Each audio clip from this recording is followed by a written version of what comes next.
देश के करोड़ों छात्रों के भविष्य से जुड़े सबसे बड़े विवाद में अब तक की सबसे बड़ी प्रशासनिक कार्रवाई सामने आई है। 47 अधिकारी बाहर, क्रिमिनल केस की तैयारी, पेपर लीक पर नया कानून।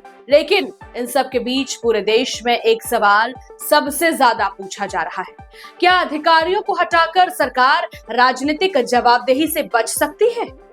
क्या शिक्षा मंत्री धर्मेंद्र प्रधान पर उठ रहे सवालों का जवाब सिर्फ अधिकारियों की बर्खास्तगी है? नमस्कार, आप देख रहे हैं खबरनामा और मेरा नाम है Ayushi Gaur. NEET paper leak विवाद के बाद देश भर में छात्रों का गुस्सा लगातार बढ़ गया है। लाखों अभ्यर्थियों ने परीक्षा प्रणाली पर सवाल उठाए, कई राज्यों में प्रदर्शन हुए। दिल्ली के जंतर मंतर पर छात्र संगठन और कॉकरोच जनता पार्टी लगातार आंदोलन कर रहे हैं।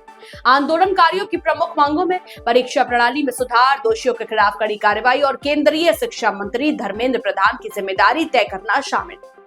इसी बीच एक बड़ा घटनाक्रम सामने आया है। सूत्रों के हवाले से जानकारी मिली है कि नेशनल टेस्टिंग एजेंसी यानी एनटीए के 47 अधिकारियों को सेवा से हटा दिया गया है। बताया जा रहा है कि इनमें से कई अधिकारियों के खिलाफ आपराधिक और कानूनी कार्रवाई की तैयारी भी चल रही है।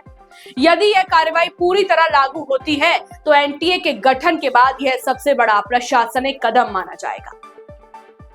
यही वह एजेंसी है जो नीट, यूजी, जेईई और देश की कई महत्वपूर्ण प्रवेश परीक्षाओं का आयोजन करती है। पिछले कई महीनों से इसी एजेंसी की कार्यप्रणाली पर लगातार सवाल उठ रहे हैं, लेकिन अब बहस सिर्फ एनटीए तक सीमित नहीं रह गई है।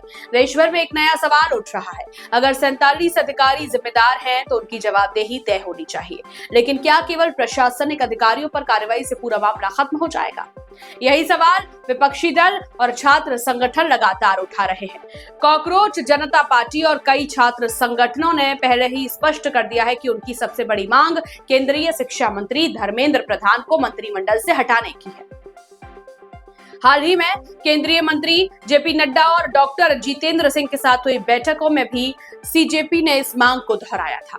केंद्रीय मंत्रिमंडल ने पेपर लीक संशोधन विधेयक को मंजूरी दे दी है। प्रस्तावित कानून के अनुसार यदि कोई व्यक्ति पेपर लीक का दोषी पाया जाता है तो उसे 10 साल तक की जेल और 10 करोड़ तक जुर्माने का सामना करना पड़ सकता है।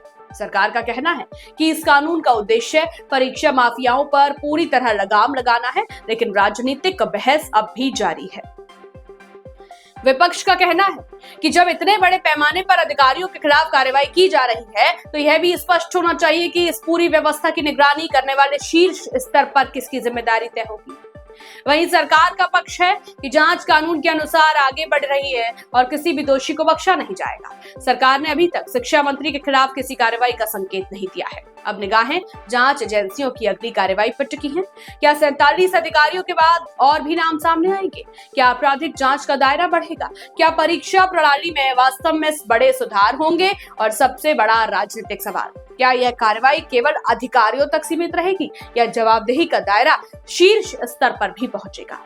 इन सभी सवालों के जवाब आने वाले दिनों में जांच, सरकारी फैसलों और राजनीतिक घटनाक्रम से सामने आएंगे।